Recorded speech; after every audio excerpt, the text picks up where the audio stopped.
अखिल भूमंडलीय सर्व शिरोमणि मुनि समाज के संस्थापक आदि मुनीश्वर योगेश्वर सद्गुरुदेव शिव मुनि महाराज की जय। उपस्थित मुनि वृंद, साधु सज्जन वृंद, संत वृंद, साधक वृंद, आध्यात्म ज्ञान के जिज्ञासुओं और प्रेमियों, सभी श्रोता वृंद, आप सबको मेरा कोटिशः नमन, सप्रेम जय जीव। तो आध्यात्मिक चर्चा चल रही है और हम लोग सद्गुरुदेव शिव मुनि महाराज रचित ग्रंथ सत्य सुंदर और स्वतंत्र विचार पर चर्चा कर रहे हैं और अध्याय 7 पर चर्चा हो रही है। सद्गुरुदेव शिव मुनि महाराज शीर्षक दिए हैं ईश्वर के भक्तों की मुक्ति। तो ईश्वर के भक्तों की मुक्ति कैसी होती है ये हम लोग देख रहे हैं। चल रहा है, चर्चा चल रही है, तो आज आगे फिर पढ़ेंगे, है ना। तो कल तो चर्चा हो ही गई कि दूसरे के लोक में जाने से तो स्वाधीन और स्वतंत्र हम हो नहीं सकते, है ना। वो तो कल खूब चर्चा हो गई। तो आगे पढ़ते हैं। सर्वथा अपना देश, अपना स्थान और अपना पद वहाँ है जहाँ हमारी आत्मा रहती है, हमारा अपना आप रहता है। यह आत्मपद, आत्मलोक और आत्मा का स्थान ब्रह्मलोक, शिवलोक, विष्णुलोक, वैकुंठ, स्वर्ग और बहिष्ठ में नहीं है। यह तो अपने ही भीतर और अपने ही में है। यहाँ किसी दूसरे का शासन और किसी दूसरे का राज नहीं है। यह अपना है, यह आत्मपद और आत्मलोक है। स्वतंत्र, स्वाधीन, स्वावलंबी और मुक्त हो जाता है। वह मनुष्य धन्य है जिसने इस आत्मपद को प्राप्त कर लिया है। संसार में आत्मपद सबसे विचित्र और अद्भुत है ना। तो यहाँ तक बात कर लेते हैं हम लोग, है ना।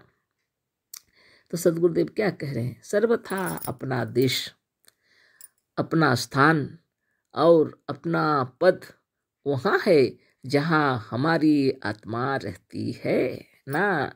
दूसरे का देश नहीं, ये अपना आप है ना। हमारा अपना आप रहता है जहाँ। यह आत्मपद है, आत्मलोक है और आत्मा का स्थान है। यह कोई ब्रह्मलोक, शिवलोक, विष्णुलोक, वैकुंठ, स्वर्ग और बहिष्ठ में नहीं मिलेगा, है ना। यह तो अपने ही भीतर, अपने ही में है। यहाँ किसी दूसरे का शासन और किसी दूसरे का राज नहीं है। यह अपना है, यह आत्मपद और आत्मलोक है। इस पद को प्राप्त कर मनुष्य सचमुच स्वतंत्र, स्वाधीन, स्वावलंबी और मुक्त हो जाता है ना। तो वह मनुष्य धन्य है जिसने इस पद, आत्मपद को प्राप्त कर लिया है। संसार में आत्मपद सबसे विचित्र और अद्भुत है ना। सबसे विचित्र है आत्मपद। क्योंकि आत्मपद प्राप्त करने के लिए बहुत तपस्या करनी पड़ती है। नित्य दिन योगाभ्यास करना पड़ता है ना। ध्यान तपस्या करना तो बात है एक बात, और फिर संसार क्षेत्र में भी कर्म करने पड़ते हैं, अच्छे कर्म, है ना। तो योग कहने से ही नहीं होता। अष्टांग योग की व्याख्या की है गुरुदेव, है ना। तो अष्टांग योग मतलब होता है यम नियम, अहिंसा, सत्य, अस्ति, ब्रह्मचर्य, अपरिग्रह, यम के अंदर आते हैं। सोचिए, नियम में आते हैं शौच, संतोष, तप, स्वाध्याय, ईश्वर प्रणिधान। फिर आता है आसन, प्राणायाम, प्रत्याहार, धारणा, ध्यान और समाधि।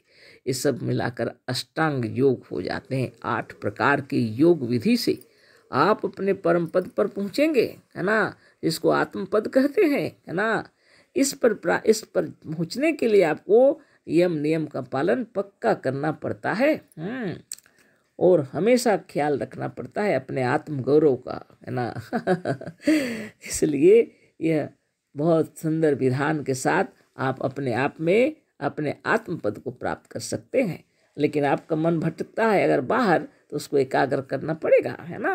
तो आगे गुरुदेव क्या लिखे हैं सो देख लेते हैं। जैसे प्याज को जितना ही उधेड़ते जाइए, उसके भीतर से उतने ही बहुत से छिलके या पत्ते निकलते आते हैं। उसी तरह इस आत्म तत्व पर जितना ही विचार कीजिए, उसके भीतर से उसकी महत्ता का प्रकाश बढ़ता जाता है। गुरुदेव उदाहरण दिए हैं, प्याज के छिलके अगर उधेड़ते जाएंगे तो जितने उधेड़ते उतने पत्ते निकलते आते हैं उसके अंदर से, है ना। प्याज छिलने तो आपको पता है ना, एक एक करके निकालने और प्याज निकलता चला जाएगा, है ना। अंत में कुछ नहीं बचता। तो आत्म तत्व जो है ऐसा ही है, जितना ही इस पर विचार करेंगे, जितना ही आप विचार करेंगे उसके भीतर की महिमा, प्रकाश, ज्ञान का बढ़ता चला जाएगा, है ना। आत्म तत्व जितना गौरवशाली, ऐश्वर्यवान और महान है, उसका सहस्रांश भी अभी तक लोगों ने उसे नहीं जाना है। यह संसार में गूढ़ से गूढ़ और अत्यंत गूढ़ तत्व है ना। आत्म तत्व अपने आप का ज्ञान होना साधारण बात नहीं है। जैसे जैसे ज्ञान बढ़ती है वो गौरवशाली व्यक्तित्व भी अपने आप प्राप्त होता है ना। ऐश्वर्यवान होते जाएंगे आप और महान का परम पद आपको प्राप्त होगा ही होगा। सबसे बड़ा धर्म अपने को जानता है ना। ये दूसरे से कोई मतलब नहीं। दूसरे क्या कर रहे हैं उनको करने दीजिए, कोई बाधा देने की आवश्यकता नहीं है। आप सबसे प्रेम से मिलना जुलना बातचीत करना, क्योंकि पहला है अहिंसा। यम के अंदर ईर्षा, द्वेष, छल, प्रपंच, कपट भावनाएं जब तक दूर नहीं होंगी आप परम पद को पैसे कैसे प्राप्त कर सकते हैं।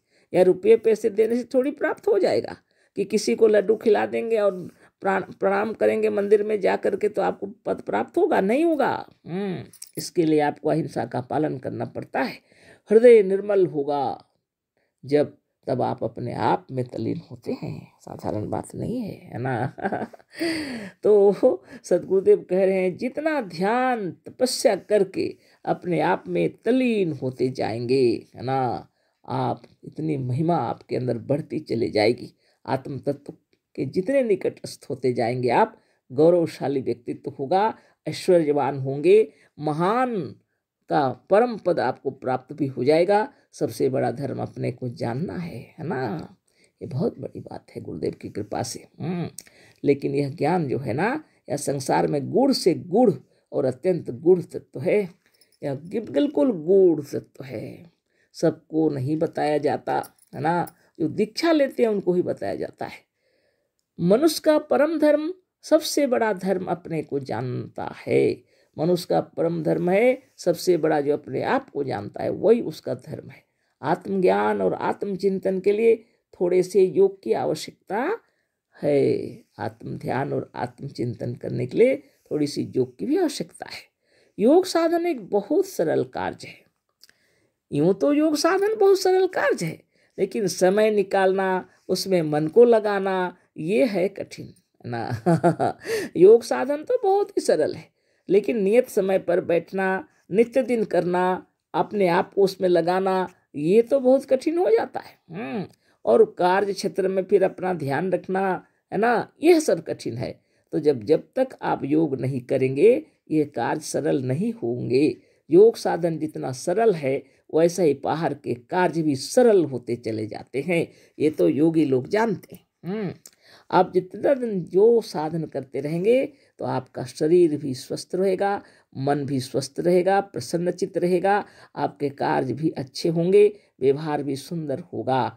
आपके हृदय में ईर्षा, द्वेष, छल, प्रपंच, कपट किस तो रहेगा ही नहीं।